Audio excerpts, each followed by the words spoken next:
오늘의 말씀의 배경은 데살로니가 교회입니다. 데살로니가 교회 들어보셨죠? 데살로니가라는 도시는요, 그리스 북부 로마의 식민지 마케도냐라는 지역의 중심 도시였어요. 그리스 북부 로마의 식민지 마케도냐라는 지역의 중심 도시가 바로 데살로니가라는 도시였습니다. 이 데살로니가 교회는 사도 바울이 2차 전도 여행 때 개척한 교회였습니다. 바울은 데살로니가에서 전도할 때 유대인들의 그 회당에서 전도를 했고, 감사하게도 이때 전도했을 때 경건했던 그 헬라인들과 귀족 부인들이 예수님을 믿게 되는 일들이 벌어졌어요. 헬라인들과 귀족 부인들이 자신들의 마음을 돌이켜서 예수님에게로 오기가 힘든데 이 바울의 전도를 통해서 이루어졌던 것입니다. 그런데 어디를 가든지 여러분 방해 세력들이 있죠. 어딜 가나 우리가 다 경험할 것입니다. 방해 세력들이 있었는데 바울도 이제 개척을 해서 이제 막 했던 터라 쉬운 상황이 아니었어요. 환경 자체가 절대로 쉽지가 않았던 것입니다.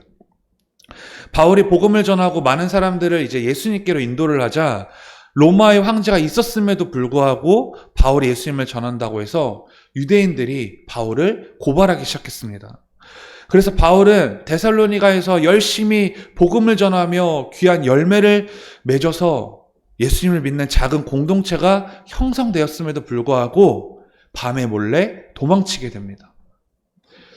그때 함께 동역했던 실라와 디모데는 데살로니가 교회와 공동체를 맡게 하고 이제 바울 혼자 고린도 지역으로 떠나게 되는 것이었습니다. 그와 함께 동역했던 실라와 디모데는 이제 데살로니가 교회와 성도들을 위해서 놓고요.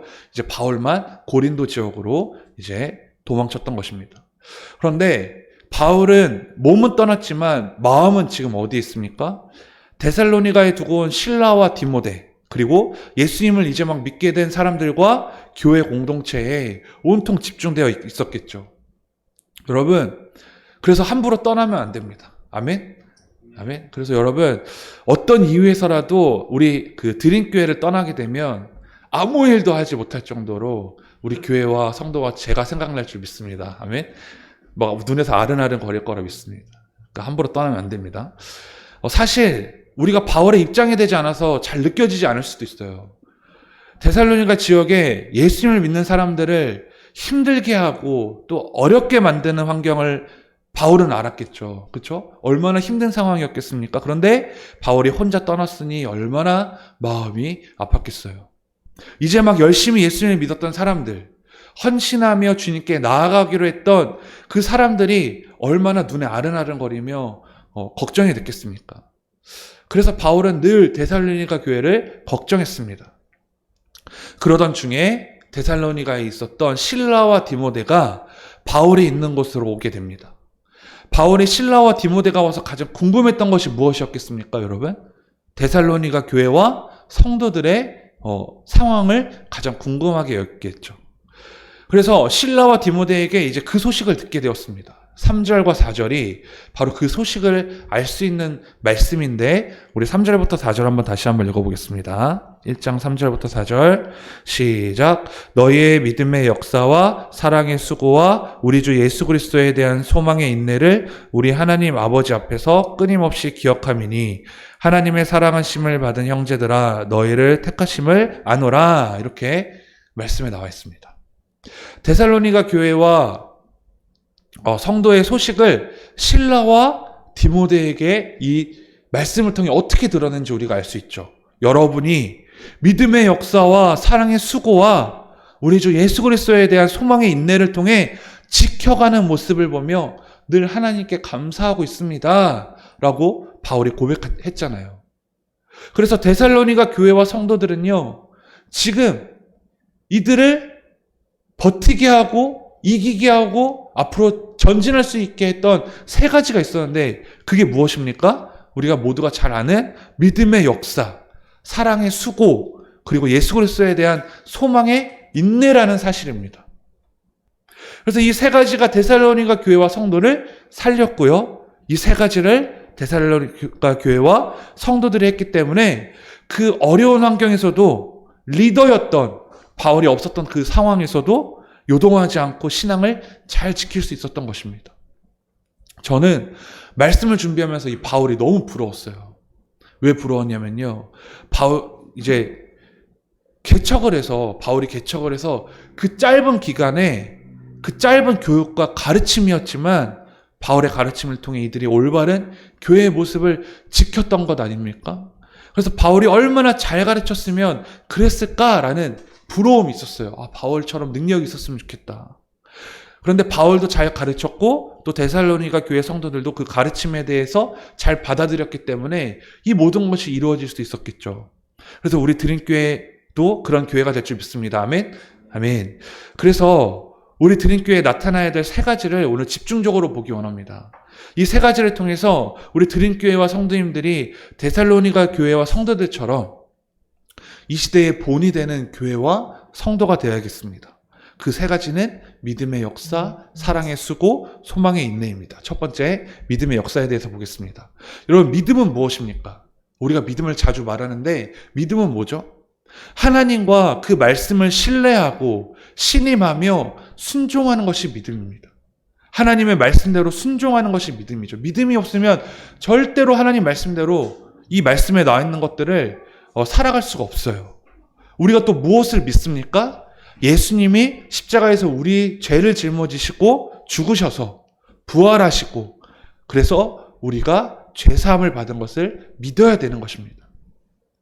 자, 하나님께서 믿음에 대해서 성경에 많이 말씀을 하셨는데 우리가 몇 가지만 살펴보면요. 자, 야고보서 2장 17절입니다. 네, 야고보서 2장 17절 우리 함께 읽어볼까요? 시작. 이와 같이 행함이 없는 믿음은 그 자체가 죽은 것이라. 그리고 그 밑에 있는 2장 26절에 다 같이 읽겠습니다. 시작. 영혼 없는 몸이 죽은 것 같이 행함이 없는 믿음은 죽은 것이라. 이렇게 나와 있습니다. 그래서 믿음은 반드시 뭐가 있어야 될까요? 행함이 있어야 된다는 거예요. 행함. 믿음이 있고 그 믿음이 행동으로 옮겨지고 입술로 선포되어져야 뭐가 이루어지는 거예요? 역사가 이루어지는 거예요. 역사가 이루어지는 거예요. 자, 야고보서 2장 22절 한 번 더 볼까요? 야고보서 2장 22절에 이렇게 나와 있습니다. 다 같이 읽을게요. 시작. 내가 보거니와 믿음이 그의 행함과 함께 일하고 행함으로 믿음이 온전하게 되었느니라. 아멘. 이 말씀을 통해 우리는 알 수 있게 됩니다. 하나님의 말씀을 마음에 받아들이면 여러분 행함이 있어야 된다는 거죠. 그 행함을 통해 온전함을 이룰 수 있다는 거예요. 자, 나에게 있어서 어떠한 역사가 이루어지지 않았다. 그것은요, 어떻게 보면 믿음은 굉장히 확고한데 나에게 행함이 부족했던 것일 수도 있을 것입니다. 지난주에도 말했듯이 우리 한국교회의 특징은 믿음은 굉장히 강조하는 반면에 행동에 대해서는 그렇게 중요하게 여기지 않는다기보다는 믿음만큼 강조하지 않는 모습을 우리가 볼 수 있죠. 믿음으로 구원받으니까 내가 행동으로 그렇게 옮기지 못해도 나는 구원받는 거야 라는 안심을 하게 된단 말이에요. 그런데 믿음만큼 중요한 것이 바로 행동이에요. 또 사랑도 마찬가지예요. 우리가 믿음이 있어야 구원받아 천국 가는 거기 때문에 굉장히 믿음에 대해서는 강조합니다. 그래서 반드시 믿어야 된다고 생각해요. 그런데 사랑은요, 그리고 행동은요, 이렇게 생각해요. 해도 되고 안 해도 된다.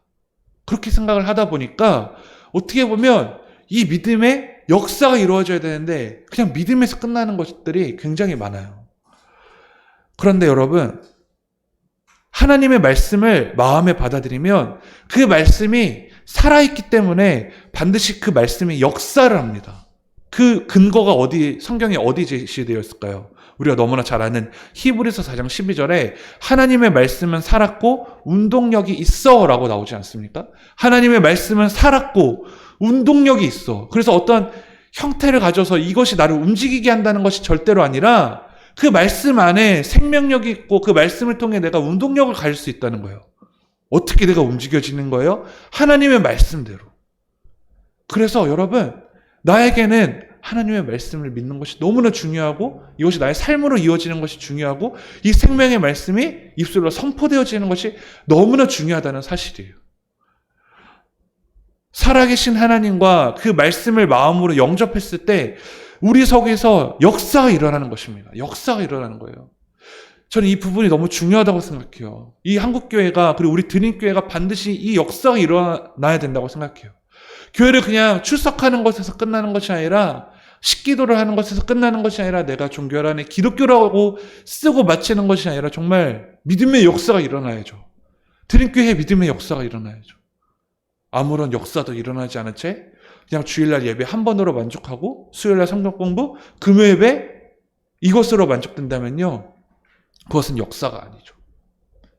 우리 성도들을 위해서 기도할 때도 하나님이 반드시 이루어질 것을 믿고 행동으로 옮기며 입술로 선포해서 한 사람 한 사람의 기도 제목이 이루어지는 역사가 일어나면 그것이 우리의 능력이 되는 것이고, 그것을 통해 많은 세상 사람들이, 예수를 모르는 많은 사람들이 우리와 같은 공동체를 이루기 위해, 예수를 믿기 위해 이곳으로 모여들 거예요. 그런데 예배만 드리고 아무런 역사가 일어나지 않는다? 그것은 생명력이 없는 것이죠.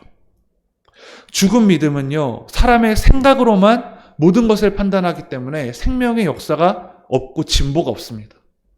하지만 산 믿음은, 살아있는 믿음은 하나님의 말씀대로 하고자 하는 담대한 용기가 나오고, 그것이 하나님의 능력으로 이루어진다는 거예요.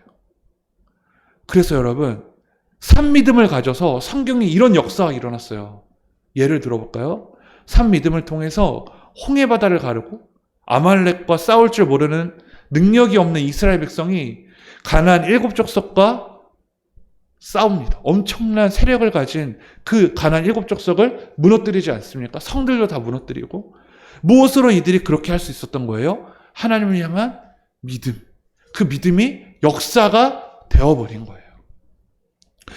여러분, 또 한 가지 더. 하나님께서 아브라함에게 아들을 주시겠다고 약속하셨을 때 그 나이가 몇 세였어요? 100세였단 말이에요. 사라도 나이가 많아서 거의 아기를 낳는 게 불가능했잖아요. 그런데 그것을 알고도, 모르고가 아니라 알고도 이삭을 낳았단 말이에요. 이건 뭘 가리키는 걸까요? 믿음의 역사가 이루어졌다는 것이죠. 아멘.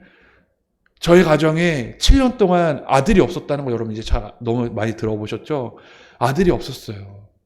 그런데 정말 산부인과를 가고 저도 검사를 해보고 아내도 검사를 해봤는데 아무런 이상이 없다는 거예요. 이상이 있다고 그러면 포기하겠는데 이상이 없다는 거예요. 그런데 믿었어요. 하나님이 우리에게 분명히 아기를 허락하실 것을 믿었어요. 믿고 기도했어요. 그래서 저희 아버지가 그 한나가 사무엘을 서원했던 것처럼 그 사무엘서를 읽으면서 계속 그렇게 서원을 해봐라 라고 말씀하셨어요. 그래서 그 사무엘서를 놓고 계속 기도했단 말이에요. 그랬더니 정말 감사하게도 하나님이 자녀를 주셨습니다. 저는 이것이 우연의 일치라고 생각하지 않고 정말 우리가 믿고 기도한 대로 하나님의 역사를 이루어졌다고 저는 생각합니다. 그래서 여러분, 그 역사를 경험했더니 그 다음에 일어나는 불가능할 것 같은 일이 일어날 때 제가 무엇을 찾을까요? 하나님 앞에 나아가겠죠. 하나님, 그때 저에게 역사하셨던 하나님, 저에게도 오늘 또 이 역사가 이루어질 줄 믿습니다. 그것이 바로 뭐가 된 거예요? 나의 능력이 되어버린 거예요. 그래서 여러분, 데살로니가 교회 성도들은 이 믿음의 역사를 이어져 나갔던 것이죠. 그 힘들고 어려운 환경에서도, 리더였던 바울이 없었던 그 환경에서도 이 믿음의 역사들을 서로 이루어 나가면서 지금의 교회가 되었던 것입니다. 성경에 나오는 교회가 되었던 것입니다. 자, 두 번째는요, 사랑의 수고예요. 사랑의 수고. 사랑은 말로만 하는 것이 아닙니다. 여러분, 사랑을 말로만 해본 적 있으세요? 지금 말하기 좀 불편하시죠? 사랑을 말로만 해본 적 있습니까? 네, 여러분, 사랑하는 사람에게 부부 또 혹은 연인, 가족 간에 또 친구들 간에 그냥 사랑해 라고 말로만 한 적 있습니까? 저는 있어요, 솔직히. 사랑하지 않는데 사랑해 라고 말한 적 있어요. 실수한 것 같은데? 저희 가족은 아니에요. 저희 가족은 아니고요. 절대로 아니에요. 진짜로 안 믿으실 것 같은데 진짜로 제가 여기서 거짓말 못하죠. 저희 가족은 아니고요. 아무튼 식은땀이 납니다. 자, 사랑은 말로만 하는 게 아니고요. 그리고 사랑은 반드시 뭐가 필요할까요? 수고가 필요해요. 수고가. 하나님이 우리를 어떻게 사랑하셨습니까? 하나님이 우리를 말로만 사랑하지 않으셨죠? 우리를 사랑하셔서 독생자 예수 그리스도를 죽기까지 우리를 사랑하셨다는 거예요. 또 예수님은 우리를 사랑하시기 때문에 십자가의 모든 고난과 고통과 죽음을 당하셨잖아요. 말로만 사랑하신 게 아니죠. 그런데 여기서 놀라운 사실은 사랑하는 사람을 위해서 하는 수고는 기쁨이 있다는 거예요. 정말 너무 감사해요. 너무 행복해요, 이 말씀이. 사랑하는 사람을 위해서 하는 수고는 기쁨이 있다. 그 근거를 또 찾아야겠죠. 골로새서 1장 24절을 볼까요? 다 같이 읽어보겠습니다. 시작. 나는 이제 너희를 위하여 받는 괴로움을 기뻐하고 그리스도의 남은 고난을 그의 몸된 교회를 위하여 내 육체에 채우노라. 바울이 고백한 거죠. 엄청난 고백을 했어요. 너희를 위해 받는 괴로움을 기뻐하고. 여러분 정말 기쁘십니까? 여러분 행복하세요? 정말 사랑하면 그 사람을 위해 받게 되는 고난이 기뻐야 되는 거예요. 내 자녀를 위해서 받는 고난이 기쁘지 않습니까? 그런데 우리 그리스도인은요, 내 자녀에게만 해당되는 말씀이 아니라요, 모든 사람에게 고난 받을 때 기뻐야 된다. 이 말씀이 모든 사람들에게 적용되어야 되는 말씀이죠. 우리 그리스도인에게 필요한 사랑은요, 내 기존을 만족시켜주고 내 필요를 채워주는 사람만 사랑하는 그 사랑이 되어서는 안 됩니다. 우리에게 나타나야 하는 사랑은 예수님처럼 희생과 헌신의 사랑, 자신의 전부를 내어줄 수 있는 사랑, 아가페적인 사랑이 되어야 된다는 거예요. 그리고 바울처럼 사랑하는 사람을 위해서 복음을 전하며 또 섬기며 얻게 되는 괴로움도 기뻐할 수 있는 그 사랑이 나타나야 될 줄 믿습니다. 저는 이 말씀이 너무 행복해요. 만약에 내가 내 기준에 맞는 사람만 사랑한다면요, 오히려 내가 더 불행해질 거예요. 내가 더 고통스럽고 힘들 거예요. 왜냐하면 그 기준에 맞는 사람을 찾아야 되니까요. 그러다 보면 내가 사랑받지 못한다는 것을 깨달을 수밖에 없을 것입니다. 하지만 예수님이 우리에게 보여주신 사랑, 그 누구도 제외되지 않고 누구도 사랑하고 또 누구도 제외될 수 없는 그 사랑, 내가 희생하고 헌신할 수밖에 없는 그 사랑, 그 사랑은요, 내가 그냥 모든 걸 하면서 사랑으로 여겨질 것 같아요. 그래서 너무 부러워요. 예수님의 사랑을 닮은 사람들 너무 부럽습니다. 제가 목사임에도 불구하고 그 부분이 너무 부족한지 그렇게 사랑하는 사람들을 보면요, 너무 이제 부러워요. 여러분 그 사랑을 찾아 나아가십시오. 내 만족의 사랑을 찾다 보면 내가 지칠 수밖에 없겠죠. 하지만 예수님의 사랑은 그 누구도 소외되지 않고 누구의 어떤 조건도 필요하지 않은 한없는 희생적이고 헌신적인 사랑이란 말이에요. 이 시대의 교회에 반드시 필요한 것은요, 사랑을 하면서 때론 경험하게 되는 괴로움과 희생과 헌신을 기뻐하는 거예요. 교회가 그런 사랑이 나타나야겠죠. 하나님을 모르는 사람을 사랑하며 경험하게 되는 괴로움도 감사하고 당연하다고 여겨야 그 교회가 올바른 교회이지만 그렇지 못할 때가 너무나 많다는 것이죠.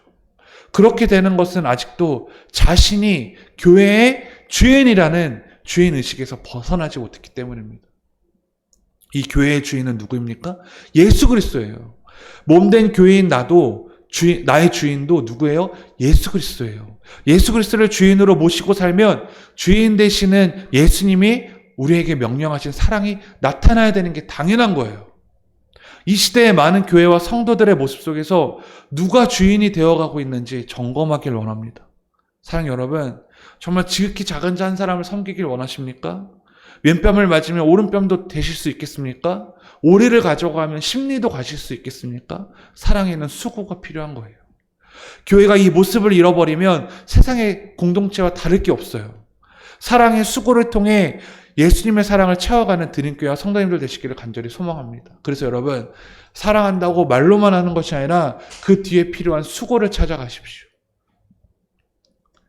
부부끼리도요, 저희 부부가 이제 11년, 12년이 됐는데, 부부끼리도요, 말로만 하면 절대로 사랑이 이루어질 수 없더라고요.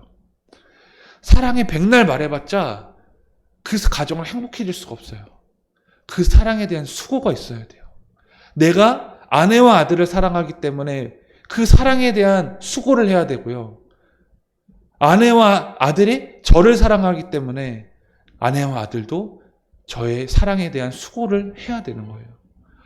이것이 없으면요, 그 가족은 불행해질 수밖에 없어요.